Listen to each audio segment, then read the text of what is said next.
The Nathan, Nat and Shaun podcast.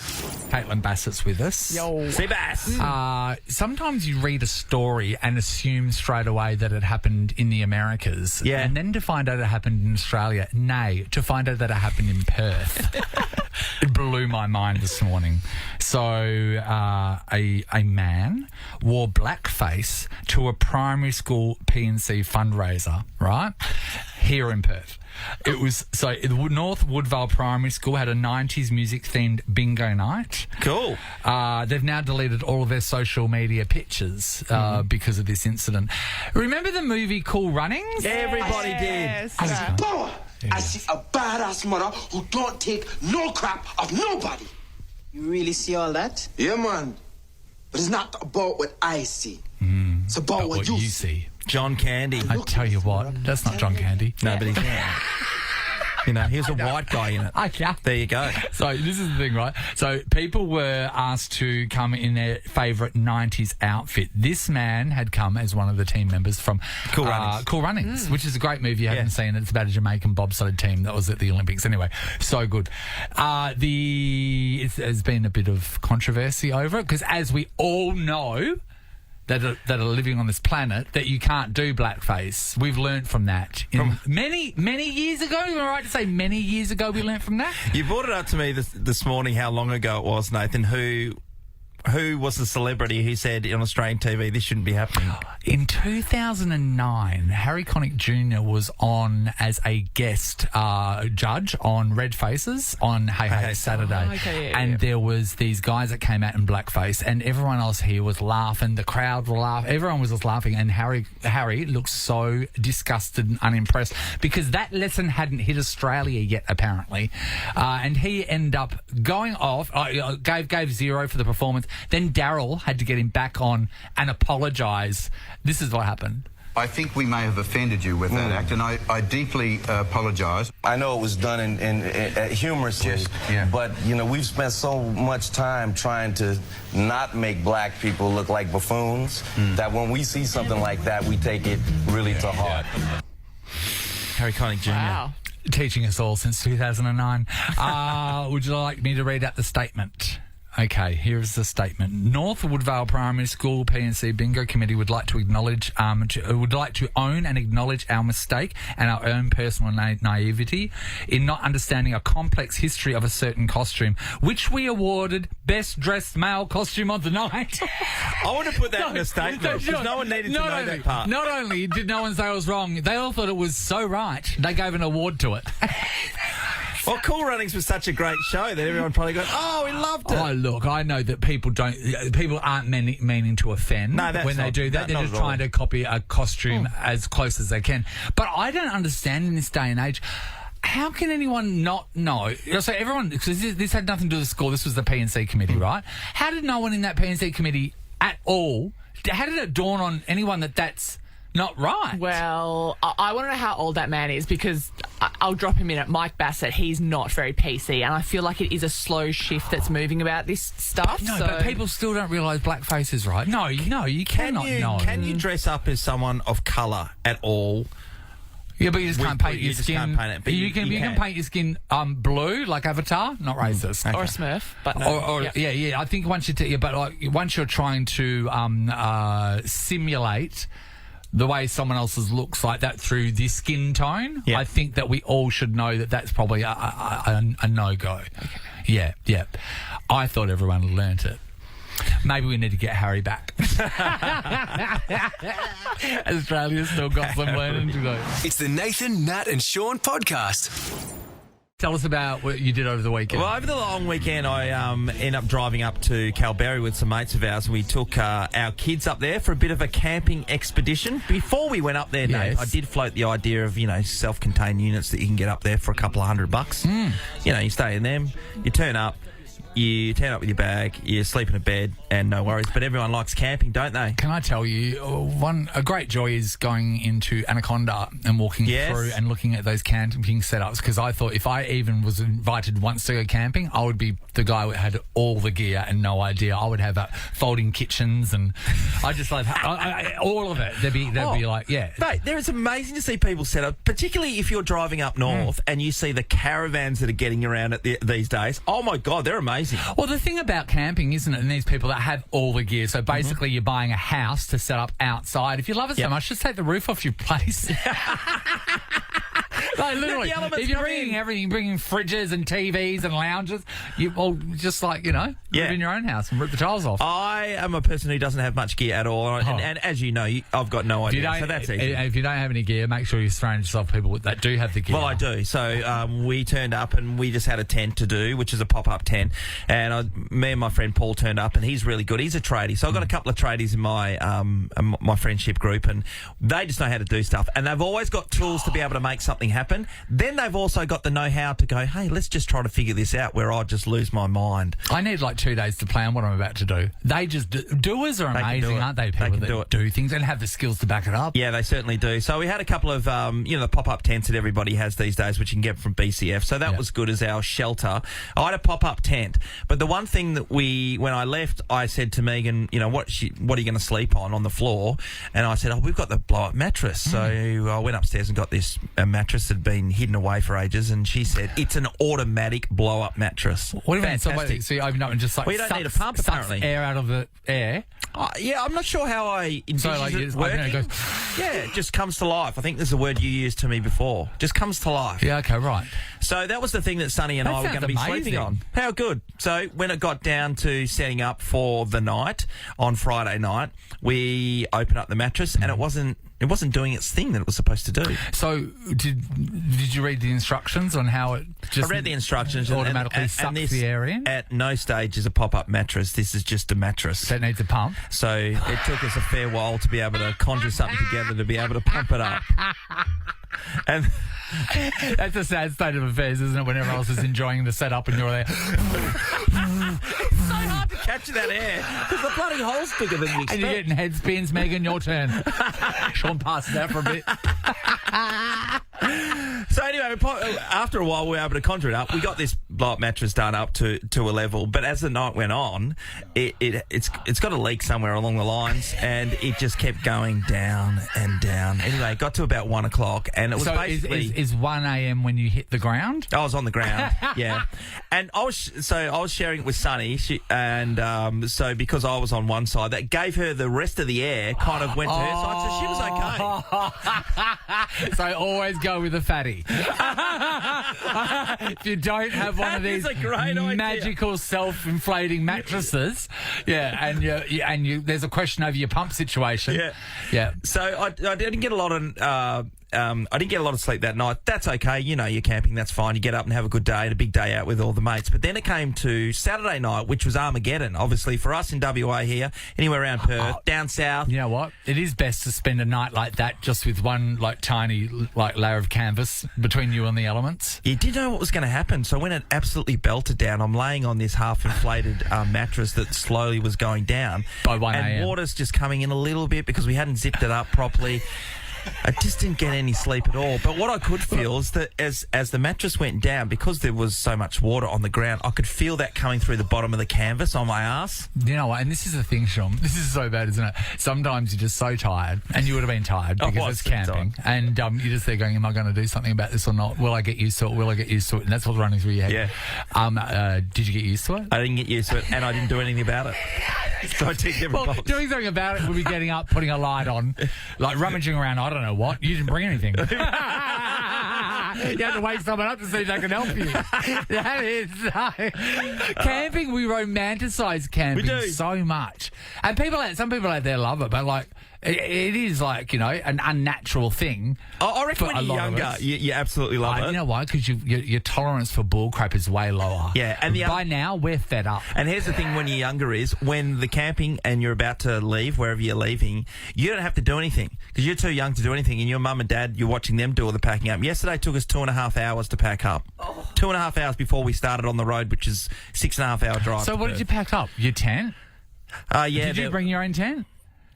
Wasn't mine, but yes, I bought a tent. Yeah, okay. What else did you bring? I bought the blow-up mattress. Oh, the self-inflating blow-up mattress, which are flying off the shelves. Can't believe they're real. They are. They real, Harry? Will you Google self-inflating blow-up mattress? Yeah. Because if that's not real, we should invent All right, it. I don't know how. A couple of sleeping bags. But apart from that, I didn't bring much else. Everyone else did all the hard yards. There's no doubt about that. But I helped packing up, Nate. Packing down, even like setting up. Like the idea of a tent's great, but like unless it leaps out of the pack and does it itself, I'm not playing that game. Is there one, Harry? Yeah, they are real. Yep, self-inflating. Shiny. Yep. So wait, then what happens? You just open it because I know those mattresses in a box. They're so compressed. Yep. Yeah, the pressure differential when you release it all just sucks it in. Oh, okay, Big Bang Theory. Some big syllables. But camping's not for everyone. And sometimes when you go camping, you're going, I'm never going back. I'm never going back to camping. Let's concentrate on that part. Okay, Harry, wait. Put the slide I've got a video up. Here we go. Oh, so this Adventures Kings have got everything. Just out of the carry bag in a suitable open space. Unclip the 3 clips and roll the mattress out so it's fully unfolded and flat. No, ours is different. Your mattress will now look like this, and it's time to start the inflation process. How do you do that? Start by unscrewing the 2 caps down on the lower end of the mattress. Ensure they're fully unscrewed and the holes are open for air to enter. And it sucks in the air? Keep the caps open until the mattress is fully inflated. Whoa! Look at it go. Note, when you first get your mattress, it will come vacuum sealed to reduce the packaging size. Okay. So please allow 2 hours for the first inflation. How do you... 2 hours? After the first use, it should take you only 10 minutes to fully inflate these. For the 10 minutes just You can use this time to set up other things at camp or simply relax. Wait, the first inflation. What do you mean? So the very first time that you inflate. But then, so every time after that, it's not going to take... It's not very... Why is that? There's questions. That's questions. I think because it's been like tightly rolled. Okay, how do you roll it back up? Do you know how to do this? Yeah, I own one. Oh, do you? Oh, okay, so how do you roll it back up then? You've got to... You take the cap off? It's not very dignified, I've got to tell you, because you've kind of got nothing about our lives is dignified. You've kind of got to put all of your weight onto it and then slowly roll it up, a bit like you would with a sleeping bag. Oh. And then squash all the air out of it. Correct. Ah, right. Oh, no, that's 3 hours of packing up. It's easy just being a bloody pump. All right, we want to talk about why you went camping and said, I'm never going camping again. Yeah, absolutely. What happened? Sam, who works with us, is digital content manager. Sam, tenting for you, camping? Yeah. Well, when we think camp, we think Sam. Absolutely. Don't tend to do it too much, but like to get around it every now and again. But last time me and Conrad, my partner, went camping, midway through the night, there was a huge gust of wind and half the tent blew off while we were in it. So, of course, it was Conrad's fault. This is sounding very Brokeback Mountain at the moment. What do you mean? Yeah, so literally a huge gust of wind, and we were basically just sitting in this fly net with wind and rain, and so Conrad's off to chase it because I'm not getting up. I put my head into the sleeping bag. But yeah, the next day we checked into an Airbnb. This is the thing about houses. This is the thing about houses and hotels. You don't have to chase them in the middle of the night. They stay where they should be, above you. We're right now going to be hearing stories from people about why they said, I will never go camping again. Tara, what's your point of view with camping? Well, I love it, but I've had some horrendous camping experiences, but I keep going back. But one of the best ones I remember was we went down to Pemberton and we're in the caravan park down there. We're in the lower end of the caravan park. And during the night, it really, really rained. And we'd had, as you do, camping, some drinks around the fire. And then, okay, off to bed we go. And our tent was like this big, giant 16-man canvas tent with a floor in the main part, but then it had an annex on the front. Oh, I love an annex. Where it was just grass. And we had the portaloo out there for the little kids, and we had a little, like a bar fridge where we had food in it. We had all the pantry stuff. Anyway, in the middle of the night, I thought, oh, gee, I need a little go to the toilet. I'll just use the kids' footaloo in the grass bit. Out under the awning. Yeah. Well, it had sides on it, so it's private. Okay. So, it just had sides, no floor. And as I'm walking, I thought, gee whiz, I must have had a bit more to drink than I thought, because I was kind of swaying on the floor, and the floor was really moving.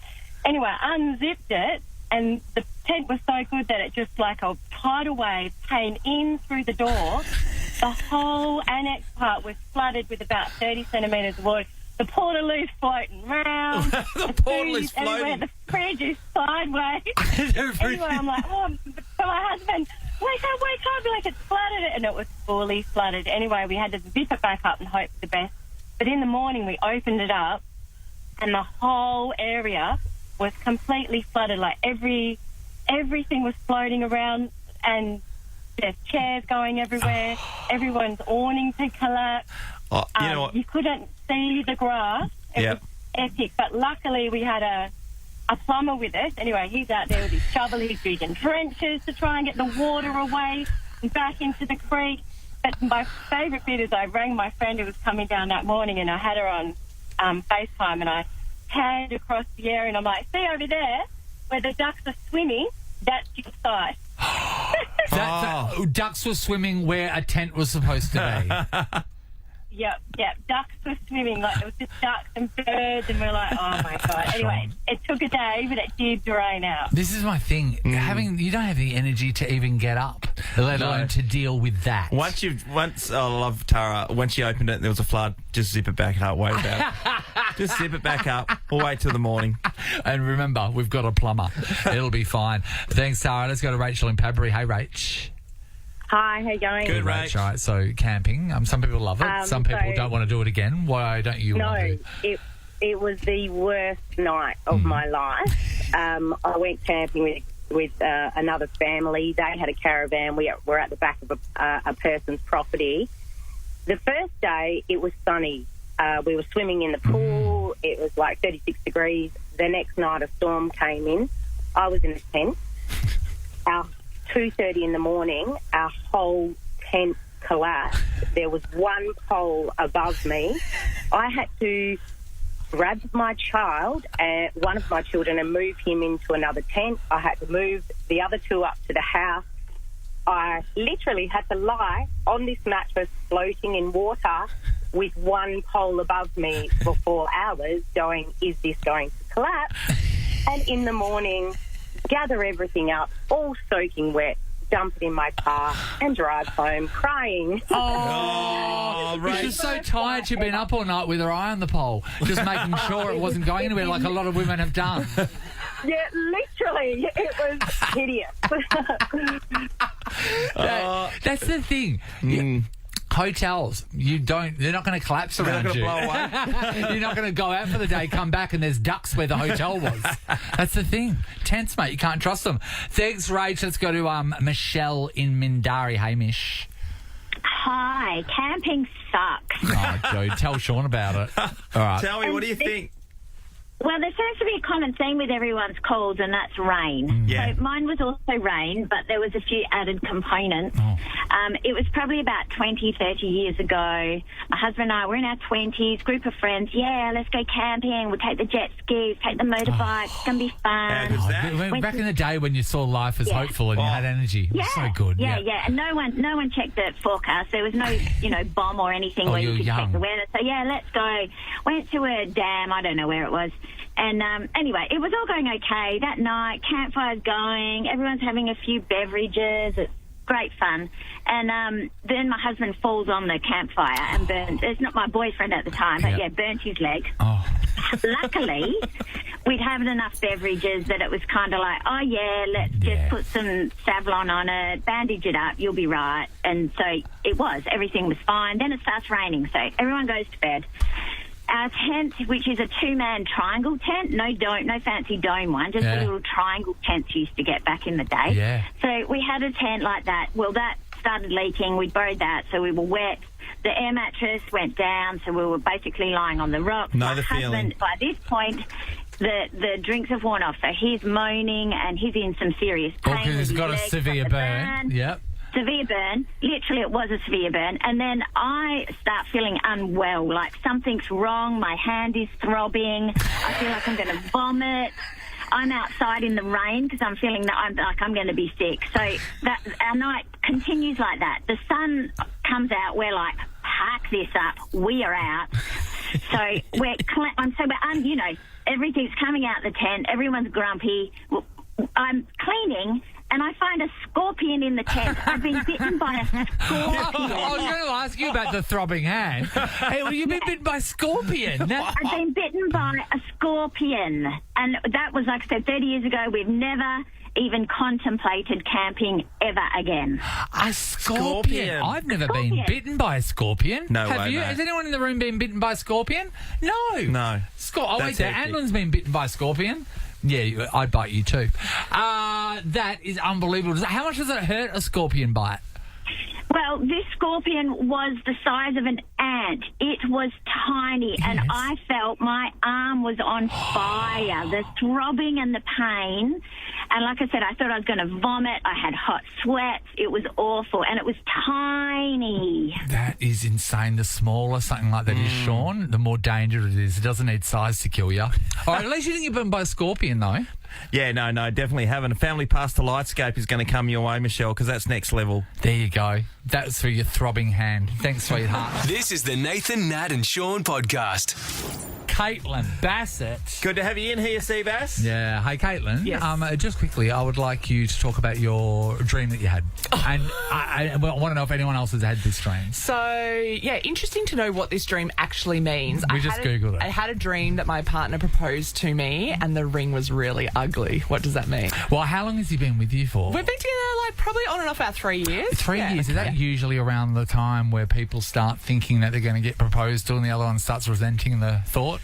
I mean, we've been looking at houses, so it feels like it's just no, not about the resentment thing, the resentment of the pressure of what the world puts on you to get engaged. Those dreams, a lot of times you can look them up, actually, and see what they mean. Well, that's what she did. Oh, yeah. What did it mean? Well, it said commitment issues.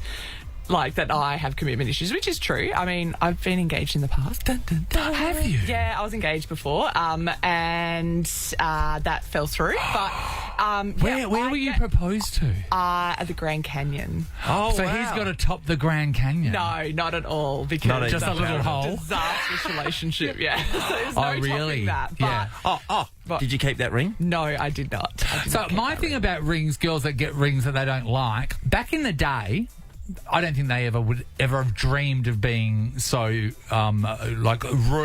to that. That's what it would have been seen as rude to say. That ring you're giving me is gross. Our mums would have never. I reckon across the board, our parents, if your mum's got a ring on, she hates it. I honestly do believe that. But nowadays, people will ask for like a new ring, this sort of thing. So what would be a gross ring to you? Oh, that's a good question. Okay, well, how about this? What I ring? just think a common ring. Like, I'm not a common person, so something that anyone could have, I don't want. I know that makes it really hard. What about the ring you were telling us about before? And she's got a ring style that she likes. Samuel, come over to the microphone because Sam started laughing when she said this. And I didn't know what he was laughing about. It's French. So if you know Emily Ratajkowski or whatever her name is, she has I call it the Toyette Moy. The Toyette Moyette's ring. Toyette Moy. Now, Sam started Toyette laughing. Moy. Why were you laughing, Sam? Because it's toi et moi. Toi et moi. I'm so sorry, Seabass. I couldn't let it slide. Which means what? You and me. You and me. Yeah, so it's two stones that are supposed to symbolise you and me, and they're different, and it's beautiful. I think that's the style I like. I don't know, though. Okay, I know what I like as well. It resembles testicles, which you're taking from you. Like that? They're two individual that's the rings. Toyette and the Moyette. Which one do you have a problem with, the Toyette or the Moyette? They're beautiful. And if you think about it, like, one's you, one's your partner. I know, but what does he get? He gets to buy it. He gets to buy it. Exactly. He gets to buy not one diamond, but two. I'm wearing two diamonds that signify our love together. Hey, Sean, don't step on the Toyette and Moyettes. All right? You watch your Toyette, mate. Yeah, watch your Toyette and Moyette, mate. Nathan, Nat and Shaun is a Nova podcast. For more great comedy shows like this, head to novapodcasts.com.au. Nova.